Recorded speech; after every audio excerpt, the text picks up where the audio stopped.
الحمد لله وكفى والسلام على عباده الذين اصطفى أما بعد فأعوذ بالله من الشيطان الرجيم بسم الله الرحمن الرحيم وما أرسلناك إلا رحمة للعالمين رب اشرح لي صدري ويسر لي أمري واحلل عقدة من لساني يفقهوا قولي اللهم صل على سيدنا محمد وعلى آل سيدنا محمد وبارك وسلم۔ عزیزان محترم بزرگوں بھائیوں، اس دنیا کے اندر سب سے پہلے آنے والی جو شخصیت ہے وہ آدم علیہ السلام کی ہے۔ اللہ تعالیٰ نے آدم علیہ السلام کو جب پیدا کیا تو فرشتوں نے اللہ تعالیٰ سے سوال کیا کہ اللہ آپ ان آدم کو، اس انسان کو کیوں پیدا کر رہے ہیں جبکہ عبادت کرنے کے لیے تو ہم کافی ہیں۔ انسان کو پیدا کیا جائے گا، انسان دنیا میں جائے گا، خون ریزی کرے گا، فتنہ فساد پھیلائے گا، اللہ کی نافرمانیاں کرے گا، تو اللہ رب العزت نے فرمایا کہ جو چیز میں جانتا ہوں وہ چیز تم نہیں جانتے۔ اور اللہ تعالیٰ نے آدم علیہ السلام کو انسان کی شکل میں سب سے پہلے پیدا فرمایا، پھر سارے فرشتوں کو یہ حکم دیا اسجدوا لآدم کہ تم آدم کو سجدہ کرو، فسجد الملائکۃ کلھم اجمعون الا ابلیس، تو سارے کے سارے فرشتے سجدوں میں گر گئے سوائے ابلیس کے۔ شیطان نے، ابلیس نے یہ کہا کہ اے اللہ، یہ تو پیدا ہونے والا ہے اور مٹی سے بنا ہے، اس کے مادے میں جو غلبہ ہے وہ مٹی کا ہے، اور میں آگ سے بنا ہوں، اور مٹی کی خاصیت یہ ہے دبنا، اور آگ کی خاصیت یہ ہے کہ اوپر کو جانا۔ ہونا تو یہ چاہیے تھا کہ آدم مجھ کو سجدہ کرتے، اور اے اللہ آپ مجھے یہ حکم دے رہے ہیں کہ میں آدم کو سجدہ کروں۔ شیطان نے سجدہ کرنے سے انکار کر دیا تکبر کی وجہ سے، تو اللہ تعالیٰ نے اس کو کہا اخرج منہا فإنک رجیم، تو یہاں سے نکل جا، تو مردود ہو گیا۔ اللہ نے اس کو دھتکار دیا اور اللہ تعالیٰ نے اس کو مردود قرار دے دیا۔ تو جب وہ اللہ تعالیٰ کے یہاں سے آ رہا تھا تو اس وقت شیطان نے اللہ تعالیٰ سے یہ کہا کہ اللہ میں جا تو رہا ہوں، لیکن دنیا میں جانے کے بعد میں تیرے بندوں کو بہکاؤں گا، راہ راست سے ہٹاؤں گا، اور گناہ کرنے پر، آپ کی معصیت کرنے پر ان لوگوں کو آمادہ کروں گا، اور وہ میری بات مانیں گے، میری بات مان کے وہ آپ کے حکم کو کھلا عام توڑیں گے۔ تو اللہ تعالیٰ نے فرمایا کہ شیطان جا تجھے چھوٹ ہے، تو جسے چاہے بہکا، جتنا چاہے کوشش کر، محنت کر، مجھے اپنے عزت و جلال کی قسم، اگر بندہ میری نافرمانیاں کرے گا، وہ میرے سے توبہ کرے گا، میں اس کے گناہوں کو معاف کر دوں گا، اور اگر وہ بغاوت کو اتر آیا تو ایسے لوگوں کے لیے میں نے جہنم کو تیار کر دیا۔ شیطان اللہ تعالیٰ سے مکالمہ کر رہا ہے، اور اللہ تعالیٰ سے یہ کہہ کے آیا دنیا میں، اور سب سے پہلے اس نے اپنا داؤ آدم علیہ السلام پر چلا، اور وہ کافی حد تک کامیاب بھی رہا، اور آدم علیہ السلام مشیت الہی کے مطابق اس دنیا میں تشریف لے آئے۔ اور وہ اللہ تعالیٰ کے سب سے پہلے نبی بھی ہیں. پھر اللہ تعالیٰ نے آدم کی پسلی سے ان کی بیوی حوا کو پیدا فرمایا،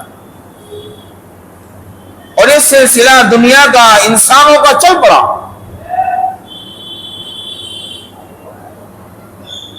اللہ تعالیٰ نے وقتاً فوقتاً، موقع ب موقع جیسے مناسب سمجھا، جب حالات خراب ہوئے، جب حالات بگڑے، تو اللہ تعالیٰ سمجھانے کے لیے، لوگوں کو نصیحت کرنے کے لیے اپنے پیغمبروں کو، اپنے رسولوں کو، اپنے برگزیدہ بندوں کو اس دنیا میں بھیجتے رہے. اور آدم علیہ السلام سے لے کر نوح علیہ السلام تک جتنے آدمی ہوئے سب توحید کو ماننے والے تھے، سب اللہ کو ماننے والے تھے. آدم علیہ السلام سے لے کر نوح علیہ السلام تک 10 صدیاں گزری ہیں. ان 10 صدیوں کے اندر کوئی اللہ کا انکار کرنے والا، کوئی بت پرستی کرنے والا، کوئی غیر اللہ کو اپنا آقا اور معبود ماننے والا زمین پر نہیں تھا. سارے کے سارے موحد تھے، توحید کو مانتے تھے کہ کرنے والی ذات اللہ کی ہے، نفع پہنچانے والی ذات اللہ کی ہے، نقصان پہنچانے والی ذات اللہ کی ہے. ہر چیز کا خالق، ہر چیز کا مالک اور ہر چیز کی موت و حیات کو دینے والا اللہ رب العزت ہی ہے. آدم علیہ السلام سے لے کر نوح علیہ السلام تک دنیا کے اندر تمام کے تمام لوگ جتنے بھی تھے سارے توحید کو ماننے والے تھے، اللہ کو ماننے والے تھے. ہاں گنہگار تو تھے، اللہ کی نافرمانیاں تو ان سے ہوئی، لیکن اللہ کے منکر نہیں تھے. جیسے اللہ کی نافرمانی تو اس وقت ہوئی جب آدم علیہ السلام کے 2 بیٹوں نے، قابیل نے اپنے بھائی حابیل کو قتل کر دیا. تو اللہ کی نافرمانیاں تو ہوئی اس وقت بھی، لیکن اللہ کا انکار کرنے والا اور غیر اللہ کو، بتوں کو اپنا معبود ماننے والا آدم علیہ السلام سے لے کر نوح علیہ السلام تک کوئی نہیں تھا. پھر نوح علیہ السلام کا زمانہ آیا، لوگ اپنے اپنے طریقوں پر عبادت کیا کرتے تھے. تو ایک مرتبہ یہ ہوا کہ شیطان ایک بڑے بزرگ کی شکل میں نوح علیہ السلام کے قوم کے پاس آیا اور اس نے یہ کہا کہ بھئی یہ تو بہت اچھی بات ہے، آپ لوگ عبادت کرتے ہو، سارے کام کرتے ہو، لیکن ہمارے اندر بہت سے ایسے نیک بندے تھے جو گزر گئے جنہوں نے پلک جھپکنے کے برابر بھی اللہ کی نافرمانی نہیں کی، اور تمہارے جانے کے بعد اس دنیا سے تمہاری نسلوں کو ان کے بارے میں کون بتائے گا. اس لیے اگر ان کی یادگار کو زندہ رکھنا ہے اور ان کے عبادات کو زندہ رکھنا ہے تو تمہاری قوم کو یہ چاہیے کہ وہ ان کے مجسمے بنا لے. اور شیطان نے انسان کی شکل میں آ کر قوم کو یہ سبق سکھلایا کہ دیکھو بات ایسی ہے، عبادت تو اللہ کی کرنی ہے. میں یہ نہیں تمہیں مشورہ دے رہا کہ تم اللہ کے علاوہ کی عبادت کرو، لیکن ہاں جو تمہارے عبادت گھر ہیں، تمہاری مسجدیں ہیں، وہاں تم ان اپنے نیک بھائیوں کے مجسمے بنا لو تاکہ تمہاری آنے والے نسلیں بھی ان کے بارے میں جان سکیں. اور نوح علیہ السلام کے زمانے میں ان کی قوم میں 5 بزرگ ایسے ہوئے ہیں. قوم نے کہا یہ تو بہت اچھی بات ہے، کہنے لگے لیکن مجسمے بنا تو لے، بنے گی کس طرح سے؟ ہمارے پہ تو بنانے نہیں آتے. اب شیطان تو کہنے لگا یہ تو کام میرا ہے، مجھ پہ چھوڑ دو، اور اس نے آنن فانن جو ہے مجسمے تیار کر دیے، کیونکہ شیطان کے پاس انسان کے مقابلے میں بہت ساری طاقتیں ہیں. جیسے وہ کسی کی بھی شکل اختیار کر سکتا ہے، ہوا کے ساتھ چل سکتا ہے. تو اللہ تعالیٰ نے شیطان کو دنیا میں بہت سے اختیار دیے ہیں، تو اس نے مجسمے تیار کرائے. جب تک یہ نسل چلتی رہی، یہ سارے کے سارے اللہ کی عبادت کرتے ہیں اور ان لوگوں کی عبادت کے بارے میں اپنی قوم کو بتلاتے رہتے. ایک وقت وہ آیا چند سالوں کے بعد، یہ تو گزر گئے، اب ان کی آنے والی نئی نسلیں آئی اور شیطان پھر دوبارہ ان کے پاس آ گیا. اس نے کہا دیکھو بھائی بات یہ ہے کہ تم تو نئے نئے بچے ہو، جوان ہو، ابھی تمہارے جو آبا و اجداد تھے وہ ان کو یہ مانتے تھے کہ ہم ان سے مانگے کیونکہ اللہ کے بہت قریبی لوگ ہیں، اگر ہم ان سے مانگیں گے تو اللہ تعالیٰ ہم سے خوش ہوگا، کہ اللہ کے دوست رہے، اللہ کے عبادت گزار رہے، اور اگر ہم ان سے مانگیں گے اللہ راضی ہوگا تو اللہ بھی ہمیں عطا فرما دے گا. ماننا تو اللہ ہی کو ہے، لیکن کیونکہ یہ اللہ کے معاون ہے نعوذ باللہ،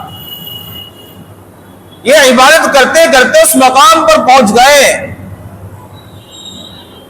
کہ اللہ تعالیٰ نے بہت سی چیزوں کا اختیار ان کو دے دیا. لوگوں نے کہا بات تو صحیح ہے، جب ایک آدمی نے اس طرح سے عبادت کی کہ پلک جھپکنے کے برابر بھی نافرمانی نہیں ہوئی تو اس کا مقام واقعی اتنی اوپر پہنچ گیا ہوگا. شیطان نے اس نئی نسل کو یہ پٹی پڑھائی اور ہوتے ہوتے ہوتے ہوتے شرک کی بنیاد پڑ گئی. لوگ ان کو ماننے لگے، ان کے سامنے سجدے کرنے لگے، اور کسی نے بارش کا وہ بنا لیا، کسی نے موت اور زندگی کا بنا لیا، کسی نے اولاد کا بنا لیا، الگ الگ بت بنانے لگے اور قوم میں جو ہے بت پرستی پھیلنی شروع ہو گئی. یہ دنیا کے اندر سب سے پہلی چیز ہے جو بت پرستی پھیلی وہ نوح علیہ السلام کی قوم سے شروع ہوئی. لوگ بنانے لگے اور ہر آدمی نے اپنا اپنا الگ الگ بت بنا لیا. شیطان ان کو مستقل تعلیم دیتا رہا، پڑھاتا رہا، اور وہ اس کی مکاریوں کو اور اسلام مخالف اس کی چیزوں کو نہ جان سکے اور اس کو بہکاوے میں آ گئے اور وہ شرک کرنے لگے. اور یہ شرک جو ہے آج بھی پایا جاتا ہے. جو غیر ایمان والے ہیں، یہ جو مزاروں پہ جانے والے لوگ ہیں، وہ بھی اسی چیز کو ذہن میں رکھتے ہیں. مانتے تو سب ایک کو ہی ہے، کوئی ایشور کہتا ہے، کوئی بھگوان کہتا ہے، ہم اللہ کہتے ہیں، لیکن فرق یہاں ہو جاتا ہے کہ مسلمانوں کو تو حکم یہ ہے کہ براہ راست اللہ کو مانو، بیچ میں اللہ کا کوئی معاون نہیں ہے، کوئی مددگار نہیں ہے، ہر چیز کا مالک اللہ ہے. اور دوسرے لوگ یہ کہتے ہیں کہ بھائی یہ فلاں ہے، یہ فلاں ہے، یہ فلاں ہے، یہ فلاں کے مجسمے ہیں، یہ فلاں کا مزار ہے، اور ہم ان کے سامنے درخواست رکھیں گے یا اللہ سے جا کر ہماری سفارش لگا دیں گے. یہی شرک ہے. کتنے لوگ ایسے ہیں جو مزاروں پہ جاتے ہیں اولاد کی امید لے کر کہ ہمیں یہاں سے اولاد ملے گی، اور پھر شیطان وہ کام کرتا ہے. آپ نے دیکھا ہوگا بہت سے لوگ جاتے ہیں مزاروں پہ جا کے ان کو کام ہو جاتا ہے. مزاروں پہ جا کر اگر کام ہو رہا ہے اور یہ عقیدہ ذہن میں بیٹھ رہا ہے کہ یہ جو پیر صاحب ہے، بابا صاحب ہے، یہ ہمارا کام کرنے والے ہیں، تو یہی تو عقیدہ کا بگاڑ ہے، یہی تو شرک کی بنیاد ہے. اس کام کو کرانے میں شیطان پورا مددگار رہتا ہے اور پوری معاونت کرتا ہے. اسی لیے شرک کی بنیاد یہیں سے چل پڑی، اور پھر پھیلتے پھیلتے پھیلتے پھیلتے پوری دنیا میں شرک پھیلا. کہ اللہ تعالیٰ نے نوح علیہ السلام کو پیدا فرمایا اور انہیں اپنا نبی اور رسول بنا کر بھیجا۔ نوح علیہ السلام نے 950 سال توحید کی دعوت دی کہ اس بت پرستی کو چھوڑو، شرک کو ختم کرو، اللہ کو ایک مانو۔ یہ نوح علیہ السلام کی دعوت تھی، لیکن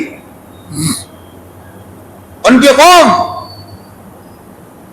جب وہ ان کے پاس جاتے ہیں تو قرآن کہتا ہے جعلوا اصابعهم في آذانهم واستغشوا ثيابهم واصروا واستكبروا استكبارا، کہ وہ اپنے کانوں میں روئی ڈھونس لیا کرتے تھے، کانوں میں انگلیاں رکھ لیا کرتے تھے کہ ہمیں اس آدمی کی بات نہیں سننی۔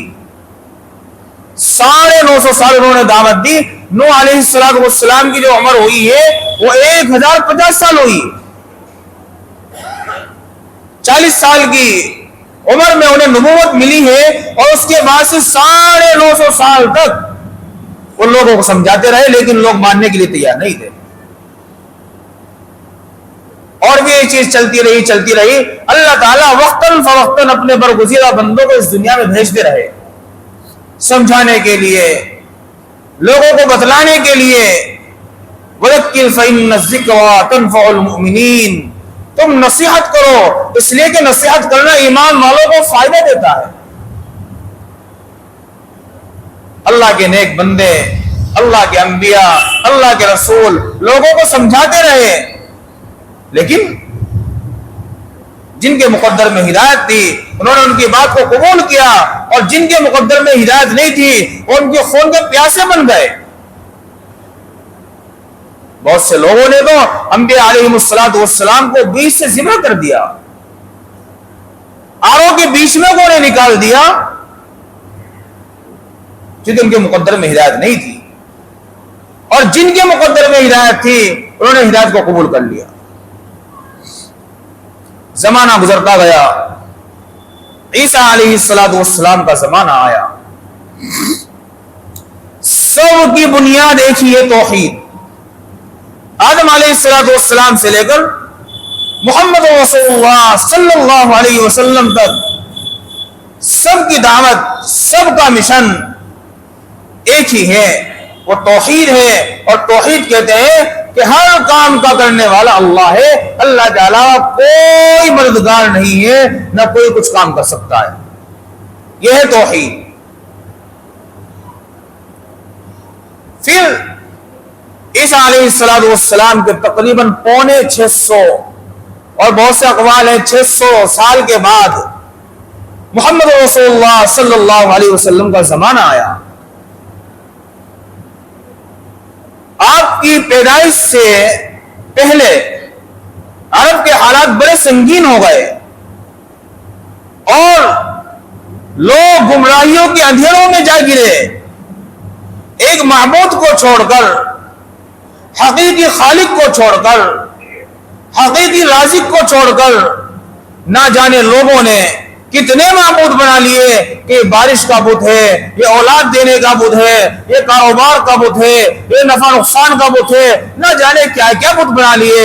اور خود خانے کعبے کے اندر 360 بت رکھے ہوئے تھے کہ یہ لات ہے، یہ منات ہے، یہ عزا ہے، یہ حبل ہے، یہ فلاں ہے، یہ فلاں ہے، یہ فلاں ہے، یہ فلاں ہے۔ مکے کے اندر حضور علیہ السلام کی پیدائش سے پہلے کے جو حالات ہیں اور جو بڑے بڑے جرائم ہیں، ان میں سے ایک بڑا جرم یہ تھا کہ مکے کے لوگ بت پرستی میں مبتلا تھے۔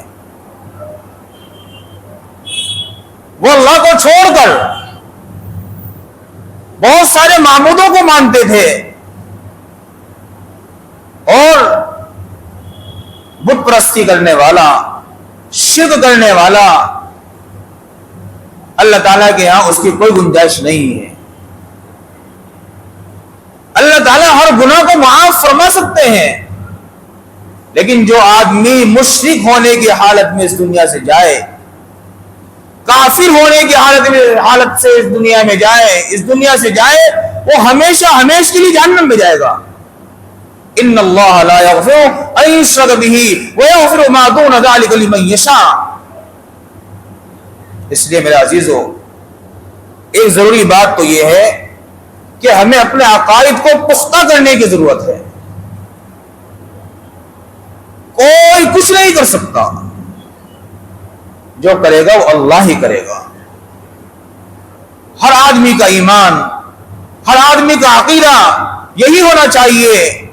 اگر کسی کے اوپر اچھے حالات چل رہے ہیں اور وہ یہ کہ میں نے یہ کیا، میں نے یہ کیا تو اس طرح ہو گیا، یہ بھی عقیدے کی کمزوری ہے.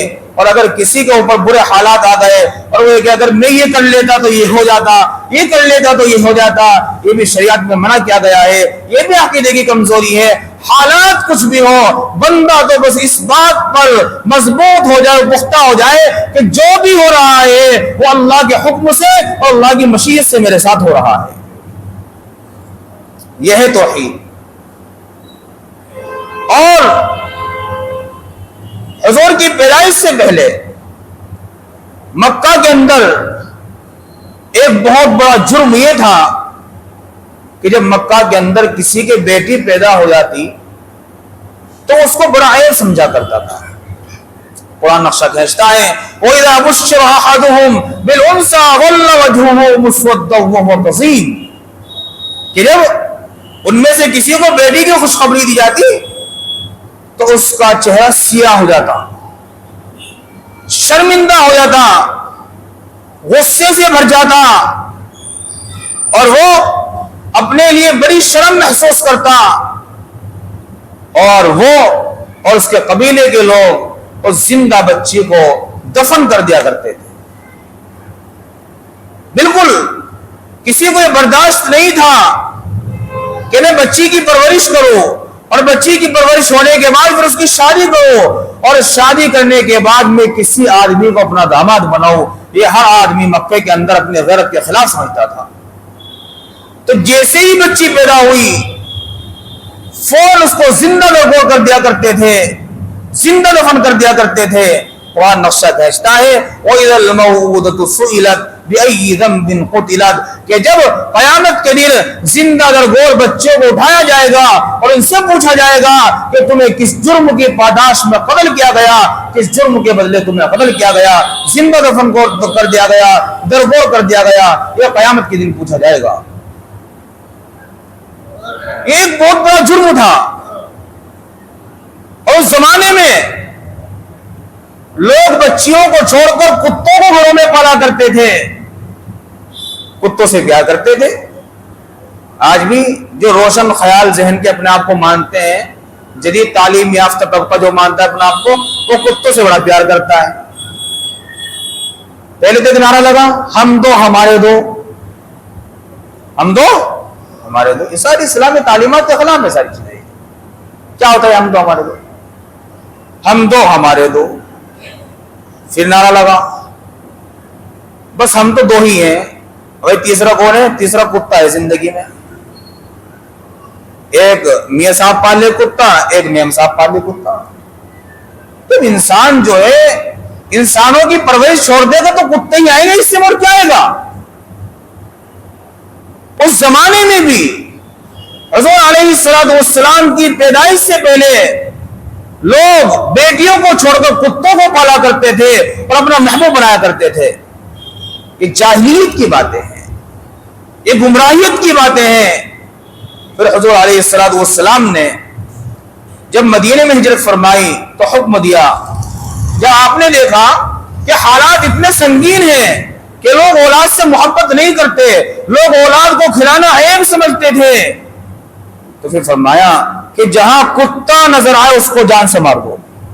یہ حکم صادر ہوا، مارا گیا کتوں کو. پھر اس میں تھوڑا ڈھیل دی گئی کہ جہاں کالا کتا نظر آئے اس کو مارو، پھر مارا گیا. اس طرح سے اللہ کے نبی نے اپنی تعلیمات کے ذریعے کتوں کی محبت کو دل سے نکال دیا. اور پھر فرمایا گیا کہ جس برتن میں کتا منہ ڈال دے اس کا لعاب لگ جائے تو اس برتن کو 7 مرتبہ دھویا جائے گا اور 7ویں مرتبہ مٹی کے ذریعے یا صابن کے ذریعے اچھی طرح سے اسے پاک کیا جائے گا. یہ فرمایا گیا. انسان جو ہے جب اپنی منزل اور اپنا راستہ بدل لیتا ہے اور اپنے مزاج کے مطابق اپنے آپ کو روشن خیال سمجھتے ہوئے سمجھتا ہے میں بڑی کامیاب زندگی گزار سکتا ہوں، تو سب سے زیادہ غلط فہمی کا شکار ہوتا ہے۔ بیکار بات ہے نا۔ تو اس زمانے میں بھی دو انصاری صحابی تھے، اللہ کے رسول جا رہے تھے، دونوں کو گھر راستے میں پڑا، تو آپ ایک انصاری گھر تشریف لے گئے، دوسرے صحابی نے کہا اللہ کے رسول آپ ہمارے یہاں نہیں آئے، آپ یہاں بھی تشریف لائے۔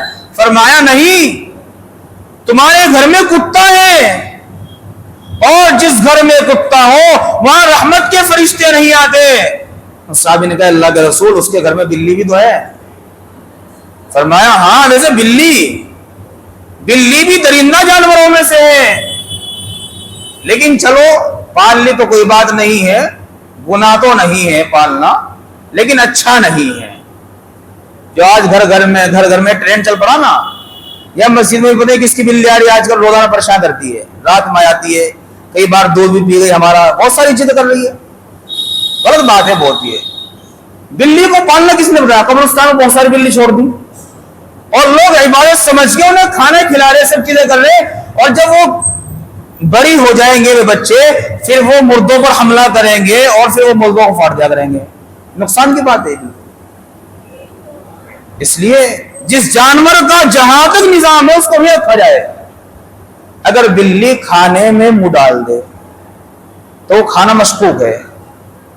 خاص مشکوک کا مطلب یہ کھا سکتے ہیں لیکن پسندیدہ نہیں ہے۔ اس لیے آدمی گھر گھر میں بلی کے کاروبار چل پڑے، کتے تو چلتے تھے بلی کے بھی چل رہے ہیں۔ اور میں تو یہ سمجھتا ہوں جہاں تو 2-2.5 سال کے اندر میرے تجربے میں بات آئی کہ لوگ خاص غذائیں بلیوں کو کھلا رہے ہیں۔ اگر وہی دودھ اور وہی توجہ آپ اپنے بچوں کی پیدائش پہ اور ان کی صحت پہ دھیان دیں تو کتنا فائدہ ہو۔ یہ بچے خود کھانے کے بجائے بلیوں کے حوالے کر رہے ہیں۔ تو میرے بھائی شریعت جو ہے یہ کہتی کہ آپ جانور پالو نہیں، شریعت کہتی ہے آپ انسانوں کو پالو، اپنے بچوں کی تربیت کرو، انہیں بناؤ، انسان ہے تو انسان کا بچہ بناؤ انہیں۔ ایک مرتبہ وقت بھی ہو چکا ہے، ایک واقعہ سنا دوں میں آپ کو، دیکھو کہاں تک جہالت بڑی ہوئی تھی، کیونکہ ربیع الاول کا مہینہ چل رہا ہے، اب تو اس مہینے میں حضور علیہ السلام کی پیدائش ہوئی ہے، تو ہم سیرت کے ہی پیغام آپ کو سنائیں گے انشاءاللہ کئی مہینے تک۔ اب تو اللہ کے نبی مسجد نبوی میں تشریف فرما ہے، ایک صحابی آئے بڑے دھاڑے مار کر روتے ہوئے، اللہ کے رسول مجھ سے بہت بڑا گناہ ہو گیا، اللہ کے رسول مجھ سے بہت بڑا گناہ ہو گیا۔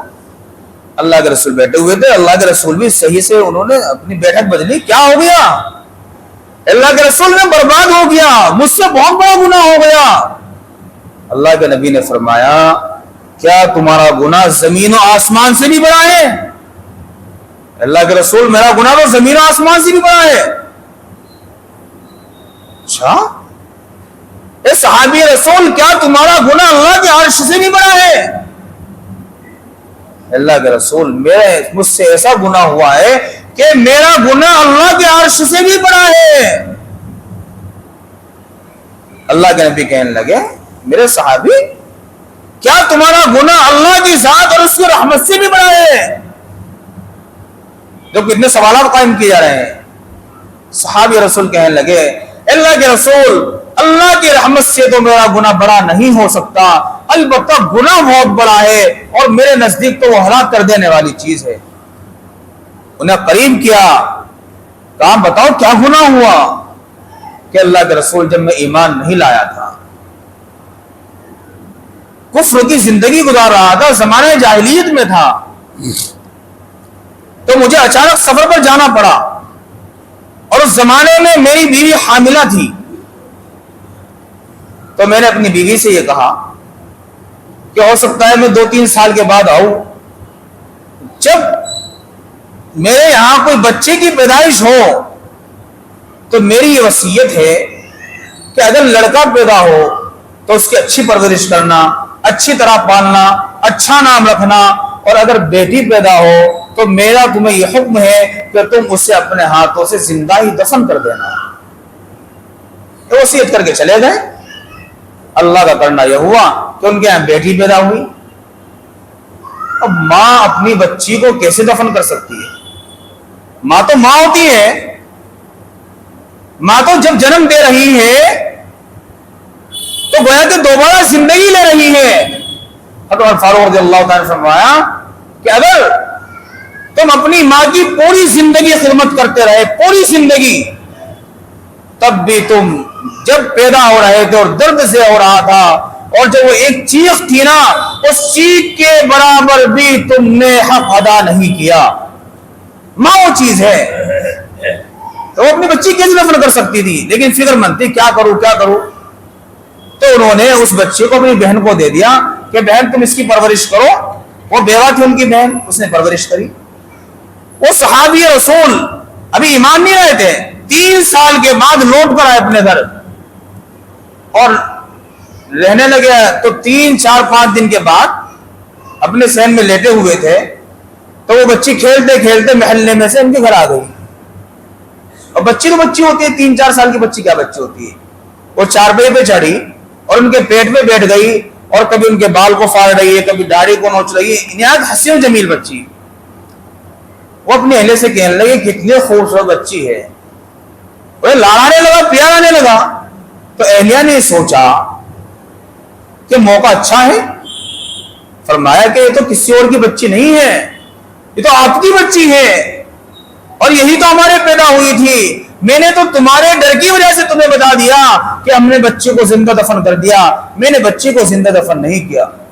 اور صحابی رسول کہتے ہیں کہ اللہ کے رسول جیسے ہی میں نے سنا میرے جسم کے اندر بجلی دوڑ گئی، میں غصے سے بھر گیا، شرمندگی سے چور ہو گیا اور اب میں روزانہ ایک پلان بنانے لگا کہ میں اس بچی کو کیسے ٹھکانے لگاؤں۔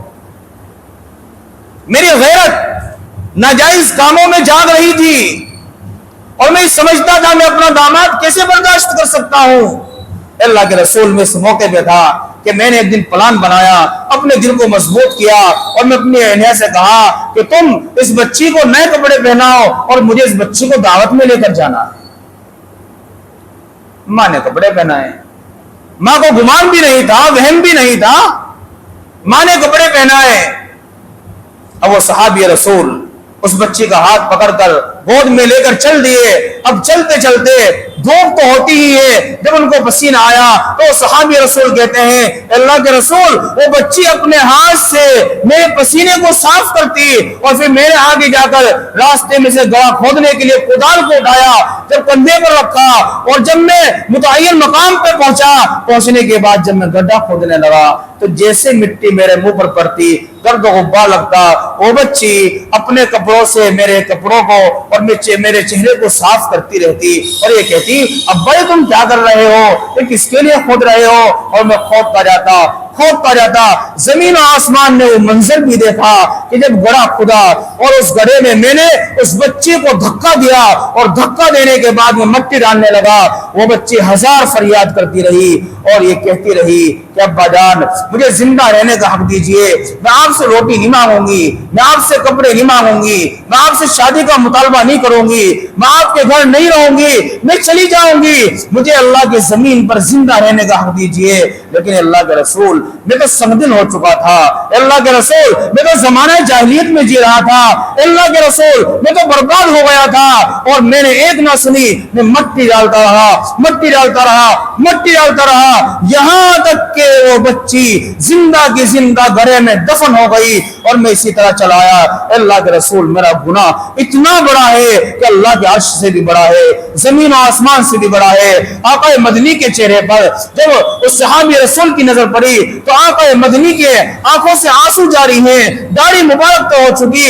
اللہ کے نبی نے صحابی کے گریبان کو پکڑا اور یہ کہا اے سنگدل انسان کیا تجھے اس بچے پر رحم نہ آیا جس نے 1000 فریاد کری، 1000 تجھ سے امیدیں لگائی، 1000 بار تجھے آوازیں دی، تو نے کیوں نہ اس کو چھوڑ دیا؟ اور جا میں تجھ سے وعدہ کرتا ہوں کیونکہ تو کافر تھا، تو غیر ایمان والا تھا۔ اسلام کی خوب یہ ہے کہ اسلام لانے کے بعد انسان کے سارے گناہ معاف ہو جاتے ہیں۔ تیرا گناہ تو معاف ہو گیا اور تو پاک صاف بھی ہو گیا، لیکن تیرا جرم واقعی بہت بڑا ہے۔